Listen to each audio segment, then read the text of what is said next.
Today on the newscast, Russia and China conducting war games in Venezuela at America's doorstep. And that's only the beginning. Get all the breaking details next.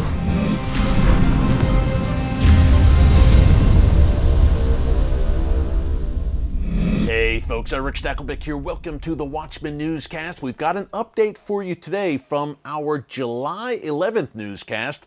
Several weeks ago, we reported that Venezuela would be hosting war games involving Russia and China. Now, at the time, we reported that Iran would also be involved.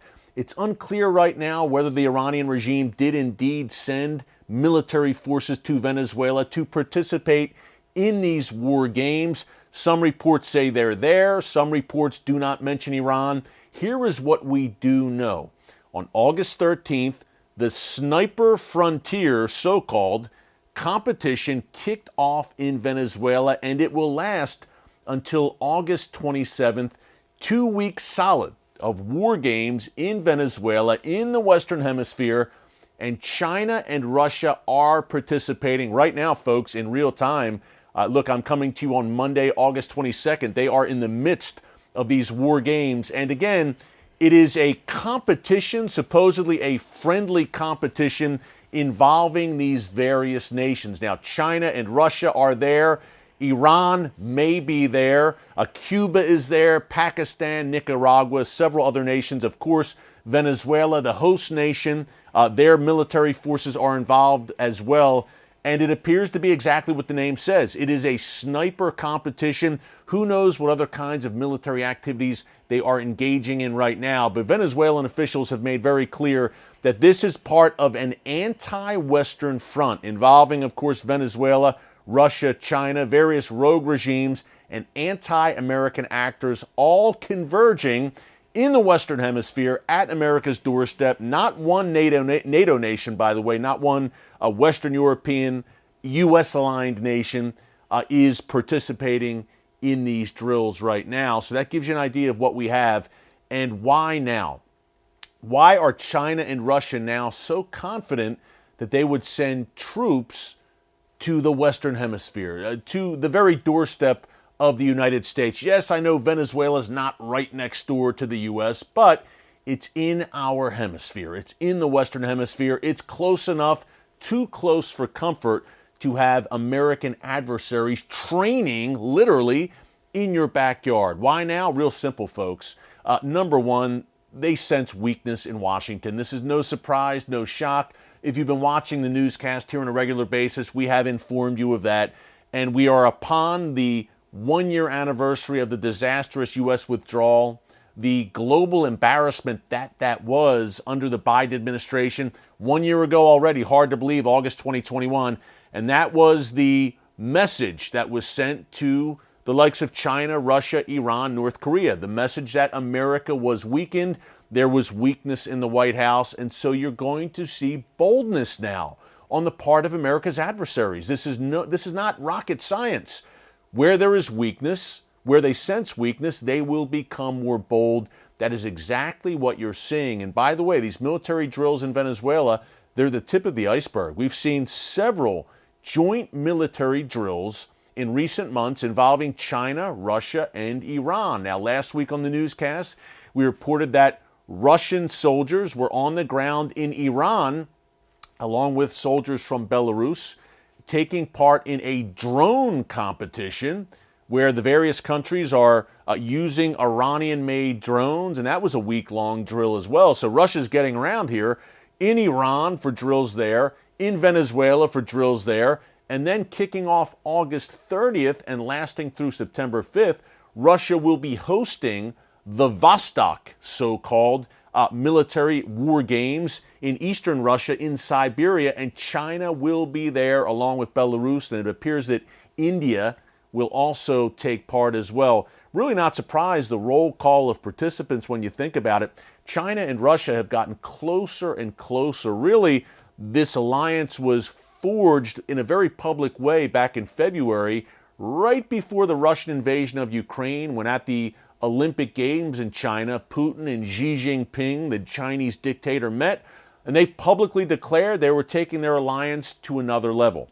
We saw the same thing a month ago when Putin visited Iran, again warmly embracing Iran's leaders and again publicly declaring we are expanding ties, to the point where a top Iranian official said that Russia is, quote, Iran's #1 strategic ally in the world. I've called this the gathering storm against America. I hosted an entire 1-hour special on this topic on TBN recently. You can find it here actually on our channel under U.S. News. Just kind of scroll and you'll see it in our archives. It aired right around July 11th, July 12th actually. And while you're there, please be sure to subscribe and click the notification bell so you get alerts every time a new video is posted. We would love to have you join our watchmen and women on the wall here at the channel as a subscriber. But in this special, The Gathering Storm Against America, I named China, Russia, Iran, and North Korea as all coming together and forming this anti-Western alliance. More on North Korea in a minute. But real quick, part of that gathering storm is not only those 4 leading players in this anti-American coalition, but you also have the likes of Venezuela in Latin America, Cuba, Nicaragua. Any anti-American force seems to be galvanizing and uniting right now, mainly behind China, Russia, and Iran.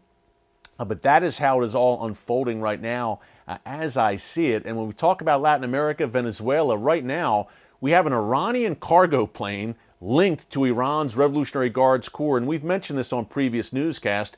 It is basically in Argentinian custody. The Argentinians said, hey, what's going on here? This plane was en route to Venezuela from Iran, a cargo plane with Revolutionary Guards Corps members and who knows what else on this cargo plane, illicit weapons perhaps. I've said, you know, if Venezuela continues to forge these alliances with America's enemies, could we see another Cuban Missile Crisis type scenario? I don't think that's crazy to consider if Venezuela is rolling out the red carpet for China, Russia, and Iran in America's doorstep. So we're keeping a very close eye on that. Speaking of military drills, as we wrap up, the United States and South Korea are also kicking off their largest joint military drills in years right now, preparing to combat the North Korea nuclear threat. A lot of times we talk, you know, Iran, China, Russia, Middle East, of course, and sometimes North Korea is forgotten, but still a very, very serious threat, no doubt. The very, let's say, unpredictable regime of Kim Jong-un, very active still, very much anti-Western and very much nuclear armed and working on intercontinental ballistic missiles that could one day reach the United States. And North Korea has conducted several ballistic missile tests this year already, and the year's not over yet. So folks, indeed there is a gathering storm. Winston Churchill, one of my heroes, talked about the gathering storm posed by Nazi Germany and its allies back in the 1930s, early 1940s. We have it once again today. History is repeating itself. The problem is we don't have a Churchillian leader in office right now, but we do have the God of Abraham, Isaac, and Jacob, God Almighty. He still sits on the throne. He is still in control. So these things can unfold and we can watch them unfold and rightly be concerned and sound the alarm about them, but we are not to have a spirit of fear. The Apostle Paul writes, he's very clear, don't have a spirit of fear, but as believers have a spirit of power and of love and of a sound mind. So here in the Watchman Newscast, we will encourage you to be encouraged. Have a sound mind. Don't collapse and fall to pieces when these threats are gathering, because God Almighty is still in control and His hand is on your life, not only current events. Hey, thanks so much for joining us here today in the newscast. Until tomorrow, God bless you. And remember, never hold your peace. Hey everyone, thanks for checking out the Watchman Newscast. If you enjoyed this episode and want to see more, make sure you go ahead and hit the like button, click subscribe, and tap the bell icon to turn on notifications for new Watchman Newscast episodes every weekday.